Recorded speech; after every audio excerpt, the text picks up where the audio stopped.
Hello friends, स्वागत है आपका एक बार फिर से आपके अपने लीगल चैनल में। आज की इस वीडियो में आपको मेंटेनेंस केस पर एक मामला बताऊंगा जो कि बिल्कुल डिफरेंट है और उसका जजमेंट भी बिल्कुल डिफरेंट है। आप सुनोगे तो आप लोग कहोगे कि यार क्या बात है, क्योंकि देखो आज के समय ना, अगर आप ये कहो कि मैं कोर्ट के अंदर खड़े होकर कह दूंगा जी मेरे को तो अपने माँ बाप की देखभाल करनी होती है, कोई भी व्यक्ति हो आपको यही कहेगा भाई इससे कोई फर्क नहीं पड़ता, मेंटेनेंस तो कोर्ट लगाएगा ही। कोई कह दे कि मैं कह दूंगा मेरे ऊपर मेरे बच्चों की जिम्मेदारी है, मुझे उनकी फीस देनी होती है, मैं मेंटेनेंस नहीं दे पाऊंगा, आपको पता है क्या होगा, कोई भी आपको ये कहेगा भाई मेंटेनेंस तो देना पड़ेगा। ऐसे में आपको एक ऐसा मामला बताने वाला हूं जहां पर पति की दलील ये थी कि मैं मेंटेनेंस नहीं दे पाऊंगा जो भी अमाउंट लगाए, और उसके बदले में उसने एक शर्त कोर्ट के सामने रख दी, और खास बात कोर्ट ने उस शर्त को मान भी लिया। अब आप सोचिए कितना इंपॉर्टेंट ये जजमेंट होगा। तो कई बार इस प्रकार के मामले भी हमें देखने को मिल जाते हैं। पूरे मामले को ध्यान से देखिएगा, समझिएगा, आखिर तक वीडियो में बने रहिएगा। अभी तक भी चैनल को सब्सक्राइब नहीं किया है तो फटाफट चैनल को सब्सक्राइब करके नोटिफिकेशन बेल पर जरूर क्लिक कर दे, क्योंकि इस प्रकार के वीडियो निरंतर मैं आपके लिए लाता रहता हूं। अभी पिछले बहुत दिनों से बहुत सारे लोगों की ये भी रिक्वेस्ट आ रही थी कि सर ऐसे वीडियो बनाइए जिससे हम लोग को थोड़ी हिम्मत मिले, क्योंकि आज के समय पे जो चल रहा है, फॉल्स केसेस चल रहे हैं, लड़का टूट जाता है। इवन मेरे पास तो ऐसे ऐसे कॉल आते हैं जहां पे लड़का इतना ज्यादा डरा हुआ होता है कि वो खुल के फोन पे बात भी नहीं कर पा रहा होता है। तो ऐसे में आप सबको ये कहना चाहूंगा कि आप कोई भी केस, कोई भी फाइट तभी कर पाओगे जब आप डरोगे नहीं। अगर आप डर गए ना, चाहे फिर आप पुलिस से बात कर रहे हैं, चाहे वकील से बात कर रहे हैं, या किसी से भी बात कर रहे हैं, सामने वाला आपके डर को भांप लेगा, और जिस व्यक्ति को फायदा उठाना है ना वो आपके डर का फायदा उठाएगा।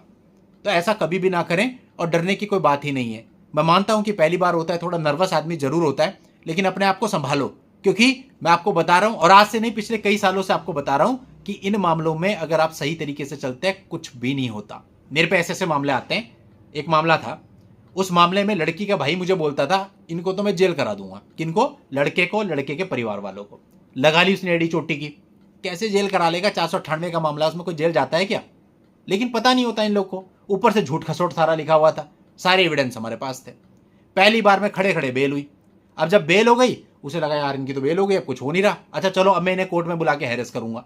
उसके बाद मैंने उन्हें कोर्ट में भी आने को मना कर दिया। मैंने कहा कोर्ट ही मत आओ, क्यों आना है आपको? जब आपकी जरूरत होगी कोर्ट बुलाएगा तब आना, otherwise through your council legally आप अपियर हो सकते हैं, मैं खड़ा हूं वहां पे। तो उसके बाद उन्होंने कोर्ट में भी हाजिरी करनी बंद कर दी। ना माँ आई, ना बेटा आया, ना बहन आई, कोई नहीं आया।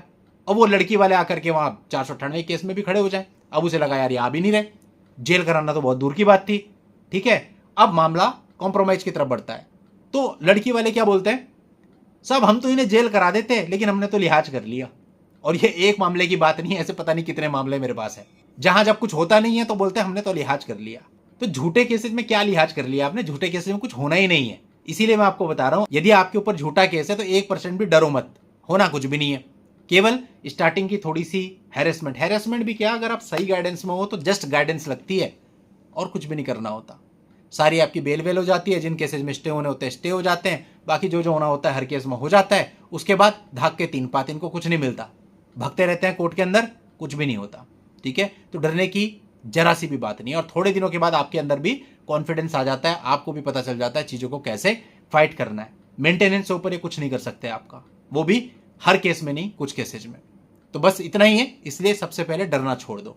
एक मामला था भिवानी जिले का, जहां पर वैवाहिक विवादों में पति के ऊपर मेंटेनेंस की एक राशि लगा दी गई। अब पति ने इस राशि को हाई कोर्ट में, Punjab and Haryana high court में चैलेंज कर दिया। पति ने याचिका दाखिल कर दी। अब पति ने कहा कि भैया वो जो ये राशि है जो उसके ऊपर लगाई गई है देने में सक्षम नहीं है। इसलिए सक्षम नहीं है क्योंकि जिस कंपनी में वो काम करता था वो कंपनी अब बंद हो चुकी है। हाँ, वो एक काम कर सकता है, पत्नी को पैसा देने के बजाय घर का राशन दे सकता है, भरण पोषण ही करना है ना। तो उसने कोर्ट को बोला मैं हर महीने इनको 20 किलो चावल दे दूंगा, 5 किलो चीनी दे दूंगा, 15 किलो अनाज दे दूंगा, 5 किलो दाल दे दूंगा, 5 किलो देसी घी दे दूंगा, और हर रोज 2-2 किलो दूध दे दूंगा। और खास बात यह थी कि हाईकोर्ट ने भी पति की शर्त को स्वीकार कर लिया। हाईकोर्ट ने आदेश किया कि 3 दिन के अंदर अंदर आप राशन भरवाओ और जो आपकी एरियर की राशि है वो क्लियर कर दो। तो इस प्रकार के डिफरेंट मामले भी आते हैं जहां पर आप स्ट्रेटेजिकल लड़ते हैं, कॉन्फिडेंस के साथ लड़ते हैं, वहां कुछ भी हो सकता है। और जैसे कि मैंने बताया कि यदि आपका कॉन्फिडेंस सामने वाले की धमकियों से टूट जाता है, जो शुरुआती धमकियां होती हैं, तो फिर आप कुछ भी नहीं कर पाओगे, आप लड़ भी नहीं पाओगे। तो इसलिए पहले खुद को स्टैंड करना बहुत जरूरी है। इन धमकियों को नजरअंदाज करो। ऐसा कोई मामला नहीं जिनमें ये धमकियां आती नहीं, तुम्हें जेल करा देंगे, जेल की हवा करा देंगे, तुम्हारे माँ बाप को जो है घर से निकलवा देंगे, तुम्हारी हम नौकरी खा जाएंगे, तुम्हारा ये कर देंगे, तुम्हें बदनाम कर देंगे। एक कान से सुनो, दूसरे से निकाल दो। केवल लीगल प्लेटफॉर्म अपना बढ़िया रखो और सही तरीके से आगे बढ़ते रहो, सब कुछ हैंडल हो जाता है। आज की इस वीडियो में इतना ही रखता हूं। नेक्स्ट वीडियो में नई जानकारी के साथ मैं आपसे फिर मिलता हूं। तब तक के लिए good bye and thank you for watching. Take care.